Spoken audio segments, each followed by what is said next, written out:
Baik, Assalamualaikum warahmatullahi wabarakatuh. Selamat siang teman-teman semua.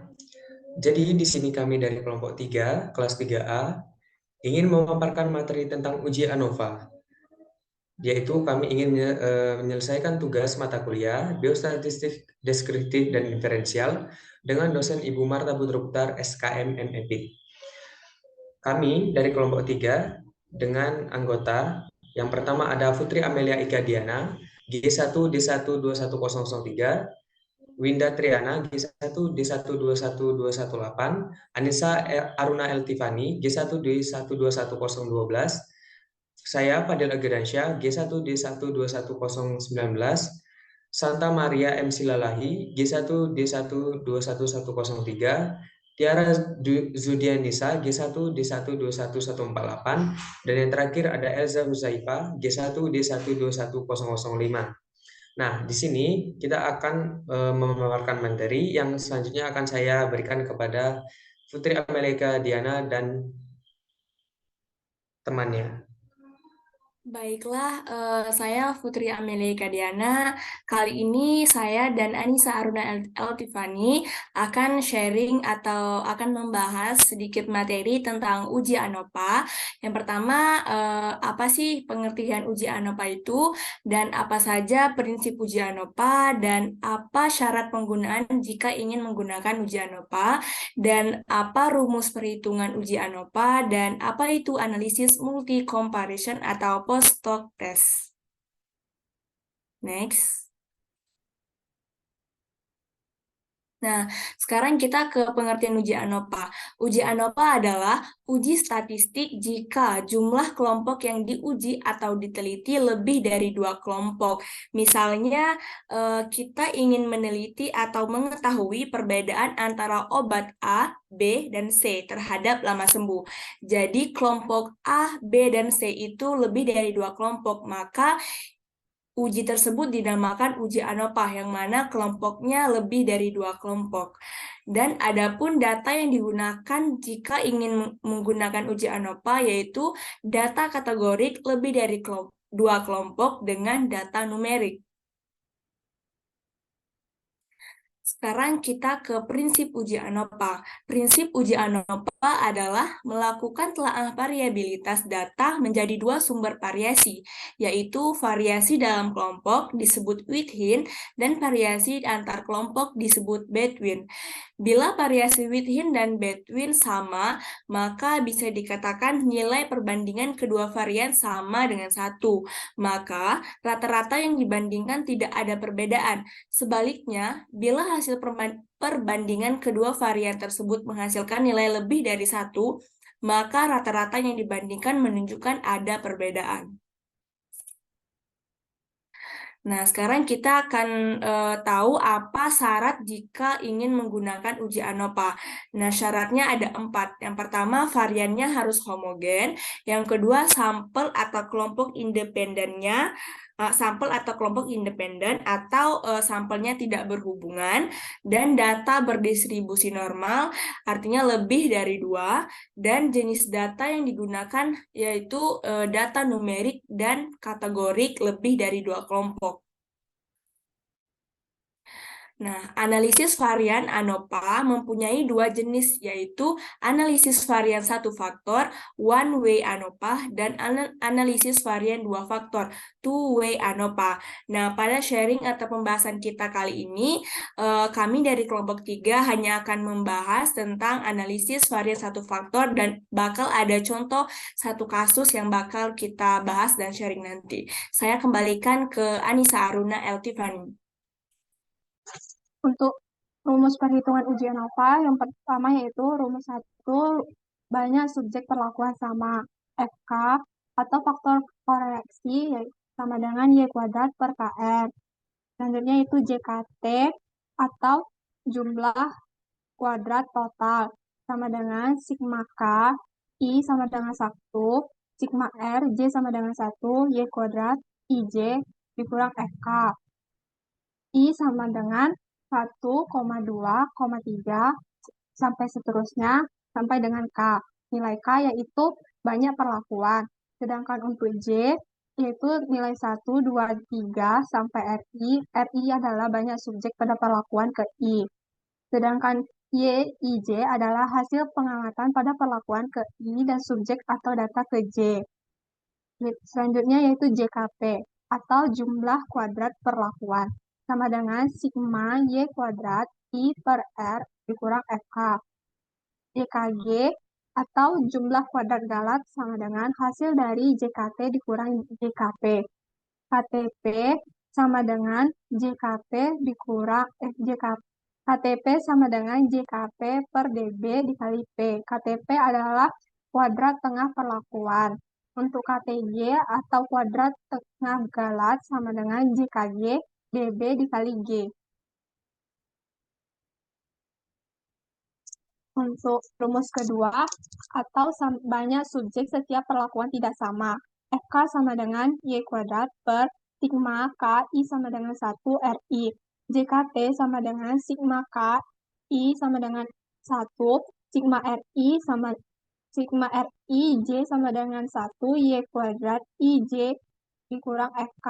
JKP sama dengan sigma Y kuadrat I per RI dikurang FK. JKG sama dengan JKT dikurang JKP. KTP sama dengan JKP per DB dikali P.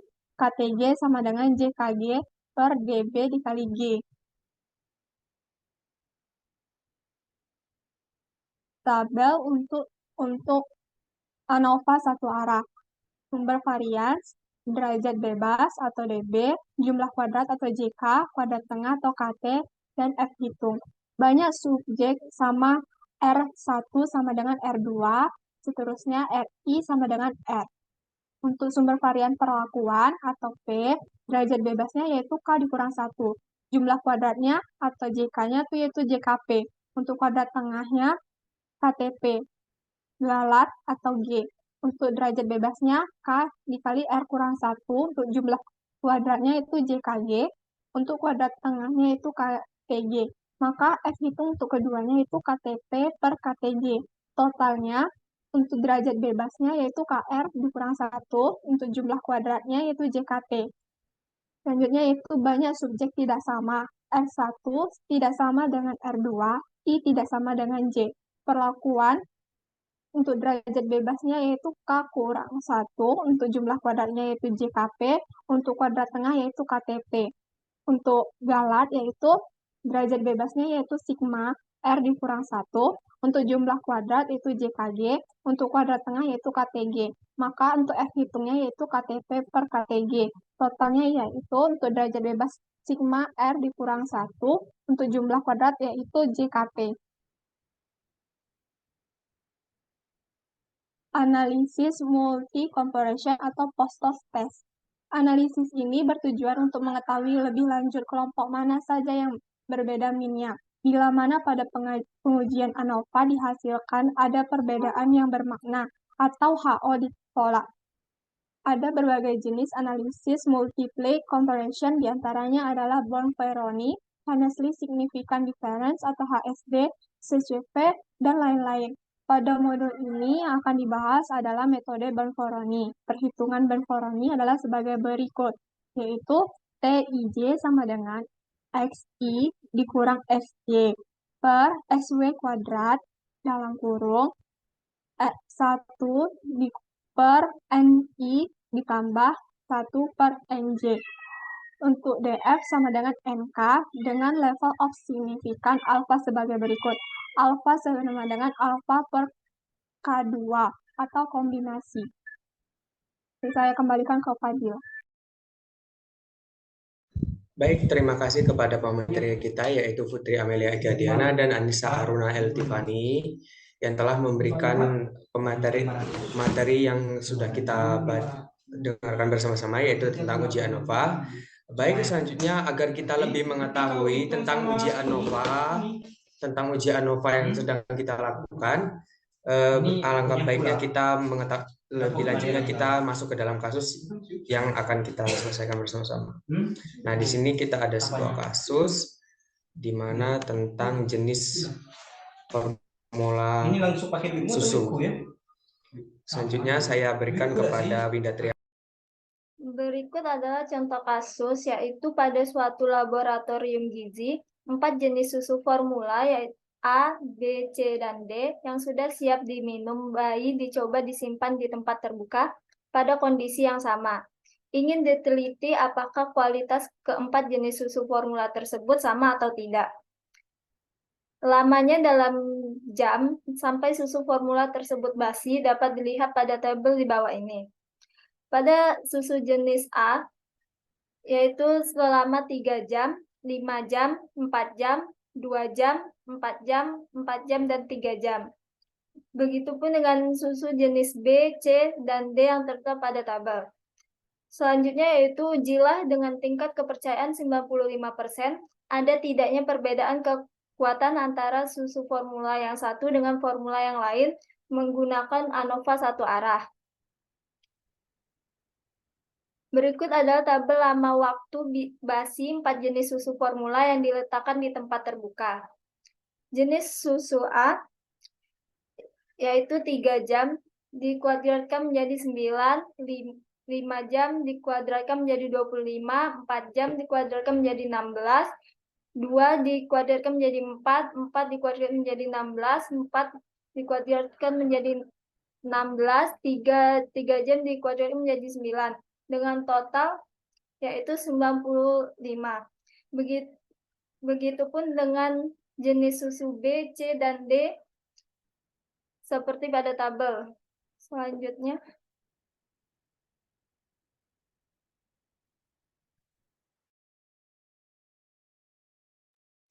baik, langkah pertama yang akan kita cari yaitu mencari nilai Y, di mana nilai Y itu didapat dengan menjumlahkan lama waktu basi susu formula yang diletakkan di tempat terbuka dari masing-masing jenis susu formula.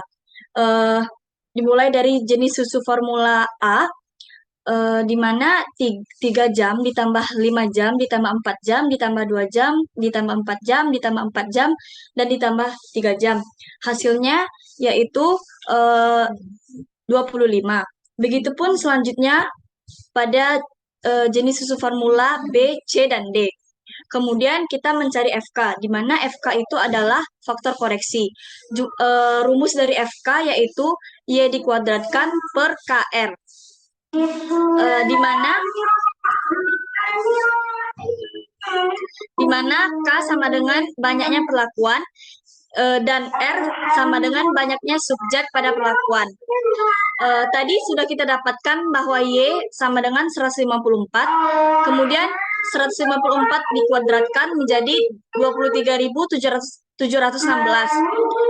Untuk K pada soal yaitu ada 4 perlakuan dan R yaitu 7.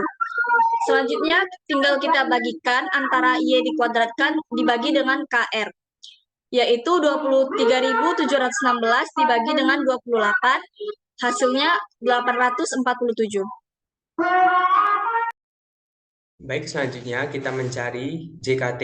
JKT itu adalah lama waktu yang dikuadratkan dari jenis A, B, dan C.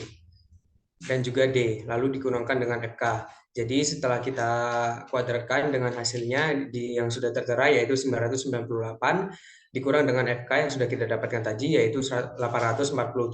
Jadi 998 dikurang 847 menjadi hasilnya 151. Selanjutnya kita mencari JKP.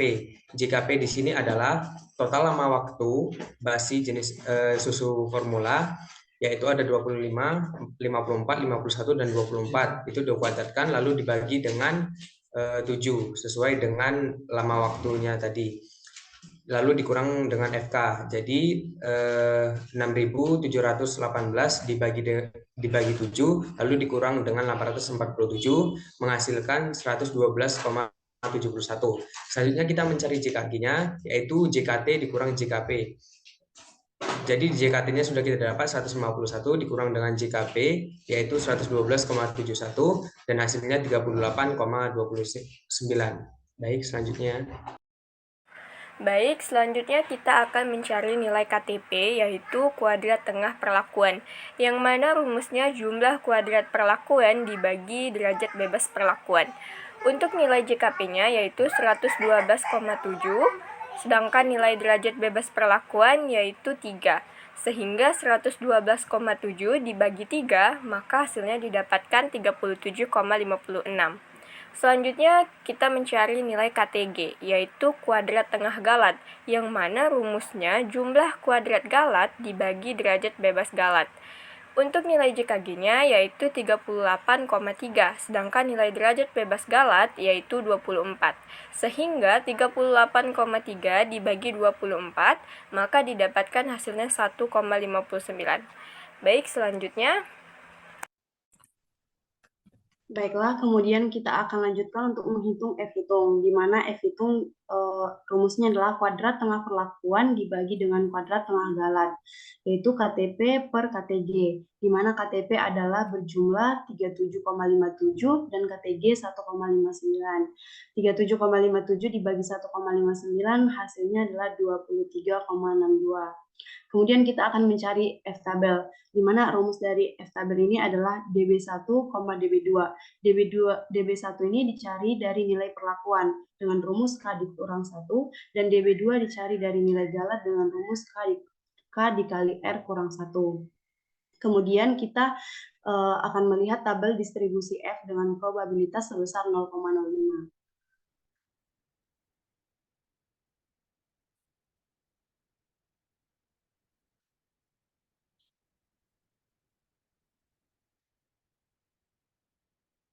Nah, berdasarkan kasus, kita dapatkan bahwa DB1-nya sebesar 3 dan DB2-nya sebesar 24. Kita lihat pada tabel, DB1-nya di titik 3 dan DB2-nya di titik 24, maka F-tabelnya sebesar 3,01.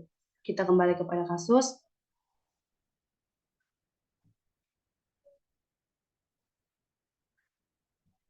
Nah, interpretasi yang dapat kita ambil adalah pada tabel terlihat bahwa F-hitung lebih besar daripada F-tabel, di mana F-hitungnya sebesar 23,62 dan F-tabelnya sebesar 3,01. Maka dapat kita ambil kesimpulan bahwa H0-nya ditolak. Kesimpulan akhirnya adalah dari 4 jenis susu formula A, B, C, dan D tidak memiliki kualitas yang sama. Artinya setiap jenis susu formula memiliki kualitas yang berbeda. Baiklah, sekian penjelasan dari kasus yang kami bahas. Saya kembalikan kepada moderator. Baik, terima kasih kepada pemateri dan juga teman-teman yang sudah memberikan ilmunya kepada kita.